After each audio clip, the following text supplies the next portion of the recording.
নেত্রী, যেটা কিছুদিন আগে অনেক আলোচিত হয়েছিল, যে ধানমন্ডি 32-এ ফুল দিতে আসছিল মায়ের বয়সী একটা মহিলা। সেই মহিলাকে সবার সামনে কিন্তু লাঠি দিয়ে পিটানো হয়েছিল, আর পিটিয়েছিলেন সেই নেত্রী। এটা হচ্ছে সেই আপনার হচ্ছে এনসিপির নেত্রী। তো উনি গতকাল রাতে এনসিপির এক নেত্রীর তার হোস্টেল থেকে তার ঝুলন্ত দেহ উদ্ধার করেছে পুলিশ। পুলিশ জানিয়েছে যে তাদের কাছে কোনো হুমকি বা কোনো কিছুর প্রমাণ বা কোনো কিছু পায়নি, কিন্তু এই নেত্রীর এক বান্ধবী দাবি করেছে তাকে অনেক রকমের হুমকি দিত, অনেক রকমের ফোন কল আসতো।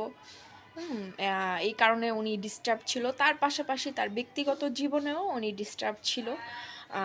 ওনার দুইটা বিয়ে হয়েছিল, দুটোটা বিয়েই ভেঙে গিয়েছিল।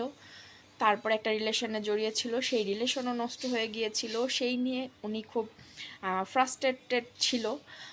তো গতকাল রাত্রে যে ঘটনা ঘটে, প্রায় রাত্রের 2:30-3টার দিকে তার একটা বন্ধু এসে নিচে দারোয়ানকে বলতেছে যে আপনাদের হোস্টেলের একজন ছাত্রীর অবস্থা খুব খারাপ, আপনারা একটুখানি খোঁজ নেন। উনি ভিতরে ঢুকতে চেয়েছে, কিন্তু দারোয়ান ঢুকতে দেয়নি। তো তখন একটু চিল্লাচিল্লি হয়েছে, চিল্লাচিল্লি হওয়ার পরে ওই হোস্টেলের যেই ম্যানেজমেন্টে আছে, যে একটা মহিলা দেখলাম উনি পুলিশকে জানালো।